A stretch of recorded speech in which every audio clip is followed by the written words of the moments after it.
अच्छा अली साहब, मुझे बताइएगा कि ग्रीन एग्री मॉल का जो कॉन्सेप्ट है वो है क्या? ग्रीन पाकिस्तान इनिशिएटिव के जरिए तमाम आपने यहाँ पे इसको बाकायदा लॉन्च कर दिया ग्रीन एग्री मॉल को।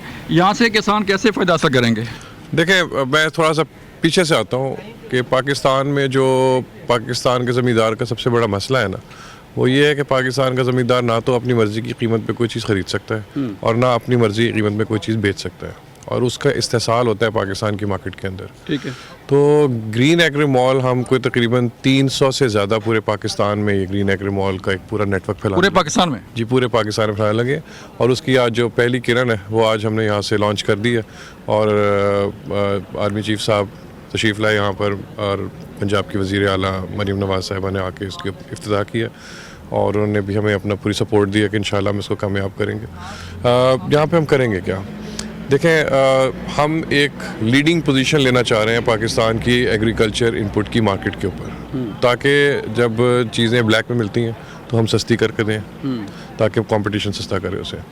जब चीज़ें महंगी मिलती हैं तो हम, और जब नीचे आती प्राइस हम और कम करके दें, और अच्छी क्वालिटी की चीज़ दें उसको। सो ये कमिटमेंट है। अब हम यहाँ पे दे क्या कर रहे हैं, हम ज़मींदार को फर्टिलाइज़र, पेस्टिसाइड, उसके जानवरों की जो खुराक है वो, सीड अच्छी क्वालिटी का और राइट प्राइस पे दे रहे हैं, पहली चीज़। ठीक है। उसके बाद हम यहाँ पे हमारे हर उसके साथ एक PSO का पंप है, हम उनको पेट्रोल डीजल की जो उनकी रिक्वायरमेंट्स है वो पूरी करेंगे। फिर हम उनको ट्रेन करेंगे, हम उनको फिर उसके अलावा यहाँ पे मशीनरी देने जा रहे हैं, और टॉप ऑफ द क्लास जो मॉडर्न मशीनरी है वो हमारे हर एग्री मॉल पर होगी, जो फार्मर्स को हम रेंटल मॉडल पे देंगे, जैसे ऊबर का मॉडल होता है ना, उस यहाँ पे जो मशीनरी है वो रेंट पे मिलेगी? रेंट पे मिलेगी, और वो भी मॉडर्न मशीनरी, ये नहीं जो हमारे पुरानी कन्वेंशनल भी होगी, लेकिन जो इंपॉर्टेंट है, लेकिन मॉडर्न मशीनरी देंगे। हम जैसे राइस के हार्वेस्टर्स लाना चाह रहे हैं, जिसकी वजह से हमारे स्मॉग का मसला ख़त्म होगा पाकिस्तान में। एक तो ये है। दूसरा, उसके अलावा हम उनको, ये एरिया जो चोलिस्तान का है, यहाँ पे आसपास मैंने देखा कोई नामो निशान नहीं है, ना डीजल का, ना पेट्रोल का, ना मशीनरी का। ये हमने देखा, ये अपना पंप बनाया है इधर, और PSO का पंप है यहाँ पर। हम सबसे पहले तो ये कि हमने जो मार्केट में जो यहाँ पेट्रोल मिलता है, हमें पता चला कि हमारा और उनका 1 लीटर जो है ना, हमारा लीटर जो है वो कुछ और है, और उनका जो 1 लीटर है वो उससे तकरीबन 100 ml कम है। फिर जो क्वालिटी का फ़र्क है वो भी बिल्कुल वाज़ेह है। तो यहाँ पे दूर दूर तक नहीं था, और जो थे वो इस हालात से मिलते थे। हालात के थे, बिल्कुल। अली सुफियान साहब बता रहे हैं कि यहाँ पे लेटेस्ट टेक्नोलॉजी की मशीनरी मौजूद है। अली साहब दिखाएंगे कि मशीनरी है क्या, कहाँ पे है? आइएगा। एक मशीनरी के पास, और ये लेटेस्ट टेक्नोलॉजी है। अली भाई, ये क्या चीज़ है और क्या इसका काम है? देखें, ये ना राइस हार्वेस्टर है, और इससे राइस की फसल को काटा जाता है। हमारे यहाँ जो ये स्मॉग का मसला है ना पाकिस्तान में, जो ये चावल की फसल को बाद में आग लगा देते हैं, तो इसमें आप देखें कि ये जो नीचे इसके है ना, ये फसल को बिल्कुल नीचे से काटते हैं। पाकिस्तान में चावल काटने के लिए जो है वो वीट का थ्रेशर, वीट की जो मशीनरी है वो इस्तेमाल होती है, जिसकी वजह से डंडियाँ रह जाती हैं, और ये किसानों के लिए दस्तयाब होगी अब इंशाल्लाह। हम जा रहे हैं अली भाई, कुछ किसान खड़े हैं, उनसे बात करते हैं, उनसे पूछते हैं कि उनके क्या व्यूज़ हैं, और वो यहाँ पर मौजूद हैं, यहाँ पे ग्रीन एग्री मॉल में। उनसे बात करते हैं। अस्सलाम वालेकुम जी। वालेकुम अस्सलाम जी। अपना नाम सर? एहसानुल्लाह चट्ठा जी। चट साहब, हम खड़े हैं चोलिस्तान में, और ये ग्रीन एग्री मॉल है। कितना फ़ायदा होगा किसानों को ये फैसिलिटी यहाँ पे आने का? देखो जी, किसानों ਨੂੰ ਇਹਦਾ ਜਿਹੜਾ ਫਾਇਦਾ ਗ੍ਰੀਨ ਐਗਰੀ ਮਾਲ ਦਾ ਕਿ ਉਹਨਾਂ ਦੀ ਤੌਰ ਦਹਲੀਜ਼ ਤੱਕ ਸਾਰੀ ਸਹੂਲਤ ਇਹਨਾਂ ਨੂੰ ਮਿਲੇਗੀ। ਇੱਥੇ ਖਾਦ, ਡੀਜ਼ਲ, ਟੋਟਲ ਮਸ਼ੀਨਰੀ, ਟਰੈਕਟਰ ਵਗੈਰਾ, ਜਿਹੜੀ ਹੈਵੀ ਮਸ਼ੀਨਰੀ ਜਿਹੜੀ ਕਿਸਾਨ ਆਪਣੀ ਪਰਚੇਜ਼ ਕਰ ਹੀ ਨਹੀਂ ਸਕਦਾ, ਜਿਹਨੇ ਕਦੇ ਸੋਚਿਆ ਨਹੀਂ ਸੀ ਉਸ ਦੇ ਕਿਸਾਨ ਨੇ।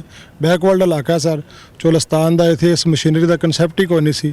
ਜਿਹੜੇ ਇਸ ਜਦੀਦ ਤਰੀਕੇ ਨਾਲ ਸਾਨੂੰ ਗ੍ਰੀਨ ਇਨੀਸ਼ੀਏਟਿਵ ਨੇ ਚੋਲਿਸਤਾਨ ਦੇ ਵਿੱਚ ਕਾਸ਼ ਕਰਨ ਦਾ ਤਰੀਕਾਕਾਰ ਜਾਂ ਜਿਹੜੇ ਉਹਨਾਂ ਦੇ ਅਸੀਂ ਤਰੀਕੇ ਦੇ ਮੁਤਾਬਕ ਸ਼ੁਰੂ ਹੋਏ ਹਾਂ, ਸਾਨੂੰ ਜਿਹੜੀਆਂ ਸਹੂਲਤਾਂ ਇੱਥੇ ਮਿਲੀਆਂ ਨੇ, ਅਸੀਂ ਬੇਹੱਦ ਮਸ਼ਕੂਰ ਹਾਂ ਗ੍ਰੀਨ ਇਨੀਸ਼ੀਏਟਿਵ ਦੇ।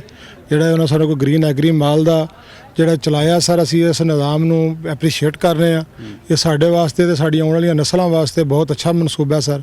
ਜਿਹੜੀਆਂ ਮਸ਼ੀਨਰੀਆਂ ਸਾਨੂੰ ਇਹਨਾਂ ਨੇ ਰੈਂਟ ਤੇ ਵੀ ਤੁਹਾਨੂੰ ਮਿਲਣਗੀਆਂ। ਚਲੋ ਜਿਸ ਬੰਦੇ ਕੋਲ ਇਸ ਵਕਤ ਸਖਤ ਨਹੀਂ ਹੈ, ਖਰੀਦ ਨਹੀਂ ਕਰ ਸਕਦਾ, ਉਹ ਇਹਨਾਂ ਕੋਲ ਰੈਂਟ ਤੇ ਵੀ ਆਪਣਾ ਖੜ ਕੇ ਫਿਲਹਾਲ ਇੱਕ ਫਸਲ ਆਪਣੀ ਪਕਾ ਕੇ ਦੂਸਰੀ ਫਸਲ ਦਾ ਕੋਈ ਆਪਣੀ खुद ਲੈਣ ਜੋਗਾ हो जाएगा इंशाल्लाह। ये बेहतरीन तरीका है इनका, बेहतरीन तरीका है सर इनका, बिल्कुल ठीक है। हमारे साथ मौजूद हैं यहाँ पर चौधरी लियाकत साहब, और इनके बारे में बताया गया है कि ये चोलिस्तान के कामयाब किसान हैं, जो ग़ालिबन कोई 35-40 हज़ार एकड़ जो है यहाँ पर आबाद कर चुके हैं बंजर ज़मीन को। अस्सलाम वालेकुम। वालेकुम। लियाकत साहब, बताइएगा कि आपने बड़ा अरसा काम किया यहाँ पे, और ज़मीनें भी ये बात की, रेतला इलाका है, सहरा है, अब ग्रीन पाकिस्तान इनिशिएटिव जो है यहाँ पे काम कर रहा है, तो कितना फ़ायदा होगा किसानों को? इंशाल्लाह किसानों को इधर बहुत फ़ायदा होगा। अब मैं तो सारी ज़िंदगी हो गई, 42 साल हो गए मुझे इधर ज़मीन ने आबाद करते हुए। एक हद तक आके रुक गया था, आगे नहीं आबाद हो रहा था। अभी ये जो ग्रीन पाकिस्तान इनिशिएटिव, अब ये फिर दोबारा सिलसिला शुरू हो गया। हम उम्मीद करते हैं कि जैसे चलेगा ये सारा पाकिस्तान का जो डेजर्ट एरिया सारा आबाद हो जाएगा, और जिसको हमारे मुल्क को फ़ायदा होगा। मैं इसका ये यहाँ तक कहता हूँ वो हर बच्चे तक इसका फ़ायदा पहुँचना, क्योंकि ये रोज़गार बड़ा मिलेगा। ठीक है। सारा चोलिस्तान ग्रीन हो जाएगा। पानी का मसला यहाँ पे चल रहा है।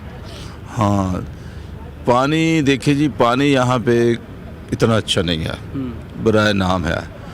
जब ये नहर आ जाएगी तो मैं ये बात दावे से कह सकता हूँ ये पाकिस्तान का सबसे बेस्ट इलाका होगा। अच्छा, तो हुकूमत ला रही है नहर यहाँ पे? उम्मीद पे है जी, कहते तो है ला रही है जी, उम्मीद है इंशाल्लाह आएगी। ठीक है। हाँ जी, बिल्कुल ठीक है। जो साहब, पानी जो है यहाँ पे सबसे अहम चीज़ है कि सहरा में पानी जो है वो फराम किया जाए, और किसान ये कह रहे हैं कि पानी जब अगर आएगा तो फिर ये सहरा नहीं रहेगा, बल्कि एक सरसब्ज़ शादाब पाकिस्तान बनेगा। अस्सलाम वालेकुम जी। जी अस्सलाम वालेकुम। अच्छा, मैं दो चीज़ों, आपका नाम क्या है? रियाज अहमद मेरा नाम है। मैं कराची से आया हूँ इस प्रोग्राम के लिए।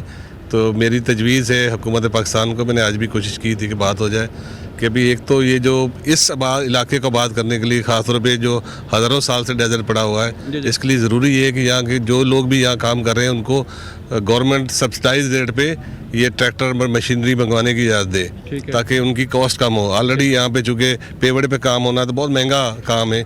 तो एक तो ये हुकूमत पाकिस्तान से अपील है कि इस पे ज़रा गौर करे, और दूसरा ये है कि पानी का बंदोबस्त करें, क्योंकि पानी के बगैर भी ये आबादी नहीं हो सकती। तो ये दो मेरी तजवीज़ हैं, अगर ये कर दी जाए तो ये इलाका इंशाल्लाह खुशहाल, ना सिर्फ खुशहाल होगा बल्कि पाकिस्तान के इकानमी में बहुत बड़ा हिस्सा डालेगा। बिल्कुल ठीक है। गवर्नमेंट को से डिमांड की जा रही है कि किसानों को मशीनरी जो है उसके लिए फैसिलिटीज फराहम की जाए। अस्सलाम वालेकुम जी। जी वालेकुम अस्सलाम। मेरा नाम खालिद चौधरी है। जिस तरह से आज हमने प्रोग्राम देखा कि सीएम पंजाब मरीम नवाज साहिबा ने जिस तरह से लोगों को यहाँ पर सर्विसेज देने के वादे किए हैं, और उसके मुताबिक अगर काम होगा तो इंशाल्लाह ताला ये बड़ा ज़बरदस्त होगा। जनरल आसिम मुनीर साहब, उनका भी बड़ा ज़ोर है यहाँ पर, और उन्होंने पूरी लोगों की डिप्लॉयमेंट यहाँ पर की हुई है कि जी इस इलाके को सरसब्ज़ और शादाब करने के लिए यहाँ पर एक रोड मैप तैयार करने के लिए इंशाल्लाह ताला वो अनथक और दिन रात मेहनत और कोशिश कर रहे हैं। अल्लाह ताला उनको इन कोशिशों में कामयाब करे, और हमें इतनी हिम्मत दे कि अपनी एक सीधी डायरेक्शन के साथ इस इलाके को आबाद करने के लिए जो हिस्सा हम डाल सकते हैं वो हम ज़रूर अपना हिस्सा डालें।